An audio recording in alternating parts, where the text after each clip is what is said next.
Welcome to my home-based book corner. Luckily, I remembered to bring this home. So, chapter 8. It's called Patricia Horse's Bum. Patricia Porsley Plum always got what she wanted. When Patricia was 8, she'd wanted a puppy. Her father, who had inherited his vast wealth from his great aunt, told her she needed to learn the value of a hard day's work. So Patricia took all of Daddy's designer suits to a jumble sale and sold them for £10. Her father, a man who admired an enterprising spirit, happily bought her Bonnie the puppy. When Patricia was 13, she'd wanted a pony. Her father, who phoned from the golf course to point out that we can't always have what we want, told her to contribute half herself. So Patricia sold Bonnie, pushed Daddy's red Ferrari off of a cliff, and instructed him how to spend the insurance money if he wanted to keep the Bentley. Her father, a man who wasn't sure about red anyway, nervously bought her Princess the pony. When Patricia was 20, she'd wanted a car. Her father, who'd retired at 35, tried to tell her to get a job, but as his daughter produced a box of matches and a petrol can in the drawing room, her father, a man who now feared for his life, simply handed over his credit card. Now Patricia was 40-something, but knew she could pass for 37. She wanted Home Farm. That vile farmhouse needed to be squished and the shed bulldozed, but it sat on a valuable piece of land that was ripe for development. Patricia could build dozens of overpriced houses on the plot and make a fortune. If only she could make Josie Hooper see sense. But that repugnant boy Elliot wouldn't let her near his mother, and Patricia was running out of patience. Patricia Porsley Plum was not getting what she wanted, and this was unacceptable. Like anyone who has too much, Patricia had no sympathy for those who didn't have enough. She loathed poor people. Patricia treated poverty like most people treat a nasty stomach bug, a horribly catching affliction that necessitated plenty of hand-washing.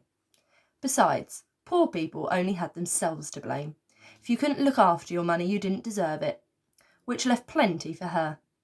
And those ghastly Hoopers were poorer than unemployed church mice. What made the situation even more intolerable was the fact that Patricia knew something fishy was going on. She didn't believe Elliot's excuses for one tax-efficient minute, and she was determined to get her hands on Home Farm. And that £20 the little blighter had stolen. Patricia Porsley Plum might have deluded herself that she could pass for 37, but she wasn't stupid. Something was up. She just needed to find out what. Most normal people would have given up long ago. She had been told many times that Home Farm wasn't for sale, and that should have been the end of it. But Patricia Porsley Plum wasn't most people, and she wasn't especially normal. Giving up hadn't won her the Pony Princess Rider of the Year, although giving all the other competitors food poisoning had helped, and she wasn't about to give up now. Patricia Porsley Plum had waited long enough.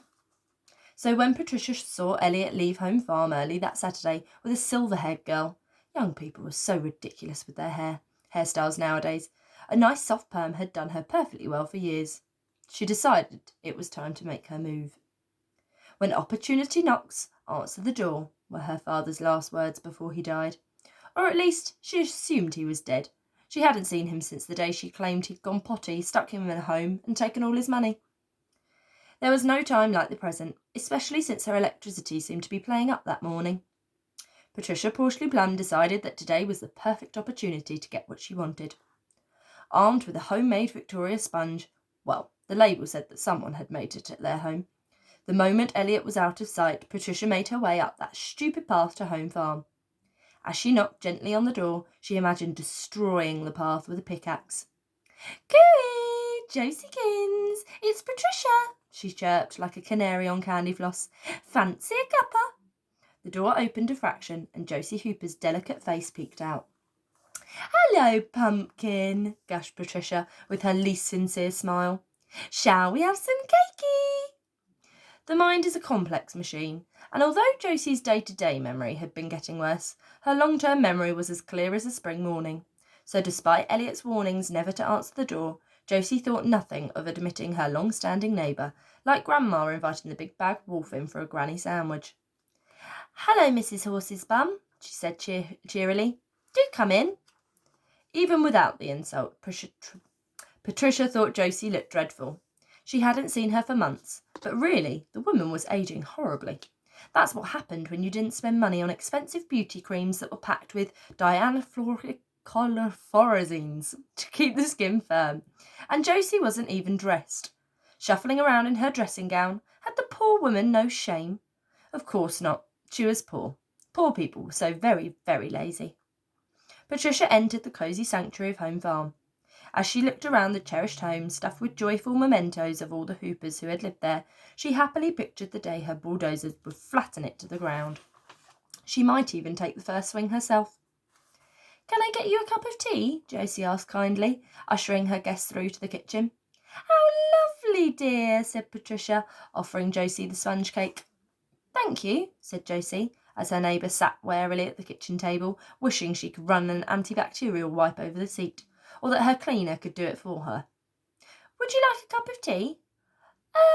Yes, thank you again," laughed Patricia. "Just as it comes. Milk in first, only 3 chunks of the bag, 2½ sugars stirred anti-clockwise and a small teaspoon. Silver if you have one, but I'm not fussy." "Right," said Josie, looking confused as she put the kettle on. "Thank you for the cake. Ellie will be so pleased." "Isn't he quite the young man?" said Patricia through clenched jaws as she sprayed her palms with hand sanitizer under the table. "Oh, he's wonderful," beamed Josie. "He takes such good care of me. He's my gift." "Let's hope you kept the receipt," muttered Patricia as she looked out over the neglected fields. She could see it now, rows upon rows of identical houses where these pointless acres now stood. Dairy Mews, that's what she'd call her development. The idiots who bought her soulless houses liked a bit of character. Patricia felt richer just looking out of the window.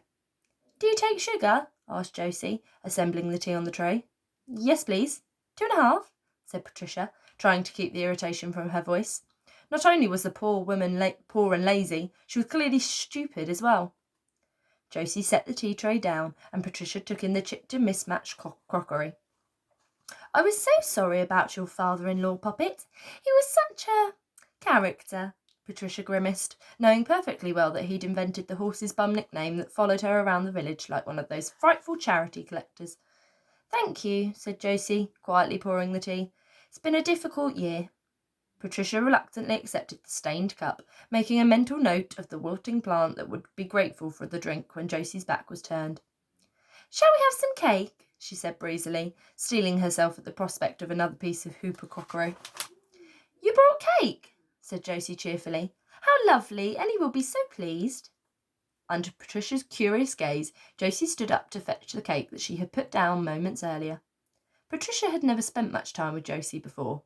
Why on earth would she? But she didn't remember her being this dopey. "May I use your facilities?" she asked. "Of course," said Josie, rummaging around in a cutlery drawer for the big knives that Elliot had hidden. "The toilet's just down the hall on the right." Patricia shuddered at the offensive word. Just because they existed, it didn't mean that toilets needed to be mentioned out loud, just like famine victims or affordable houses. She left the kitchen and immediately headed for the front room. Patricia had no intention of going to the unmentionable in this house. Heaven only knows what she'd catch from the unmentionable seat. No, she wanted to find out what was really going on at Home Farm. She peered around the homely room, which was cluttered with photographs of happier times. In a faded golden frame were Wilfred and Audrey Hooper on their wedding day. A chipped wooden frame displayed a euphoric Josie cradling the newborn Elliot. On one wall were yearly photographs of Elliot showing the baby growing into a boy, although Patricia observed that the most recent school photo was 2 years old. Patricia turned her nose up at the pointless tat. All the walls in Patricia's own home were painted in essence of Penguin's belly button, and hung with expensive paintings by artists who were so exclusive that no one had ever heard of them. Papers littered every surface, and checking that Josie was still fiddling with the cutlery drawer, Patricia turned some of them over. They were all final reminders, and they came from everywhere imaginable. Gas, electricity, and water suppliers, phone companies, the local council, and on top of them all was the really scary letter. Poking her sizable nose around the corner once more, she picked up the letter by its corner and began to read. Patricia Porsley Plum's shriveled heart danced a tango as she scanned the letter threatening Elliot and Josie's beloved family home. She held the letter from Easy Dosh, like most people hold a winning lottery ticket. A lazy mother and that idiot child couldn't possibly find £20,000 by next Friday, but nor could Patricia allow Home Farm to fall into someone else's hands once those tiresome hoopers had been thrown out onto the street and the farm repossessed. Home Farm was going to be hers. Putting the letter back where she found it, Patricia skipped round to the unmentionable, took a deep breath, and flushed it with her hand inside her sleeve. That blouse would have to be burnt, but it had to be worth it. Now Josie would have no choice but to sell her Home Farm, and for a fraction of its value. She swaggered back into the kitchen with a smile that could carve an ice sculpture. But Josie wasn't there. Patricia peered out of the open back door to see Elliot's mother in the vegetable garden, pulling up weeds. Muffin Poops, your tea's getting cold, she trilled. Josie looked up from her work and smiled warmly at her neighbour as she rose to her feet and brushed the soil off her dressing gown. Oh, hello, Mrs. Porcely Plum. How nice of you to drop round. Would you like some tea? Patricia leant against the doorframe.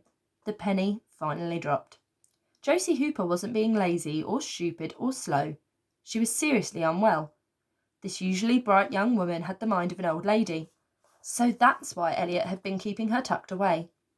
Patricia realised that she was dealing with someone who wasn't capable of making a sound judgment on her own. Josie now needed an adolescent boy to take care of her, to make important decisions to keep her safe from harm. The woman was utterly defenceless. There was no way Patricia could buy Home Farm for a bargain price now. It would be so much cheaper to steal it. A cup of tea would be lovely, sweetie pie, said Patricia, with a smile that could almost reach her eyes. And then, after that, I thought the two of us might have a little outing. Okay, see you tomorrow. Have a good day.